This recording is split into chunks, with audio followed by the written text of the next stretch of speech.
guys, it's Robin, Our Silent Crafts. Welcome to my craft room. This week, I wanted to show you the little teddy bears that I've made. Now, I make a lot of stuffed animals over the years. I would easily say 100, if not more, but I tend to sell them or give them away. I've given away a lot of stuffed animals over the year. They make great gifts for, like, when Robbie was in school, he would give them to any of his friends, like especially the girls when they were having birthdays. It was really great to make like a homemade tote bag and throw in a homemade stuffed animal for them, whatever their favorite animal happens to be. And then it was a great gift, and he got big hugs, and everyone just loved him, and he just loved it. My daughter Miranda, she's also given them to some friends on different occasions, and it's just nice to have a few in the house ready for gift giving.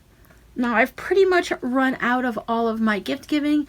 These are just ones that are left over that either they were practice ones for the very first time, or they're just something that I like, or like these guys, they're really cute and adorable, but they're just not quite for the younger crowd right now. I mean, I'm sure there are people that would love them, but these just have never been anything my kids have chosen to give to their friends. So I do need to get back into the stuffed animal making because I enjoy it, and like I said, they're great to have on hand for gifts. These are actually both made from the same pattern. You can see that they're different sizes. This guy, Mr. Bakery Bear from KF Jones, I definitely know that these are in my Ravelry page, so I can easily put a link down below for them. He's got his little shorts that I've tacked on, but they're not actually, they're not part of the knitting where you change from gray to blue. My camera keeps wanting to focus in on their faces because they're real, right? Oh, they're so cute.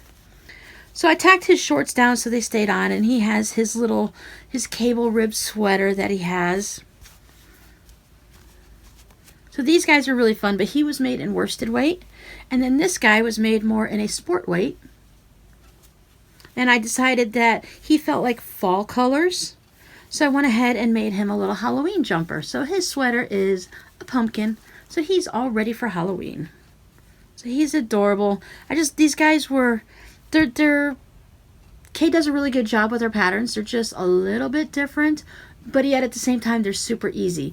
So I think every time you come across a toy designer, they put their own little spin on things. And some of them are really great where you never have to sew any body parts on. You kind of knit them on as you go or crochet them as you go. And those are awesome. But then other ones, you do have to piece them. Now these guys, I did have to stitch down.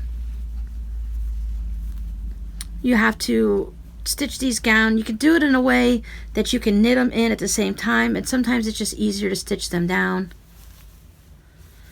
So it's kind of a combination of the two. I can't see his legs because he's all covered up in pants, his little short pants. But I love the way the feet were made and everything like this. So these are really good patterns. These are paid for patterns, but I will put the links down below for you on Ravelry. Now don't forget to check out in your iCard for your Flashback Friday, and I'll see you guys next week. Bye.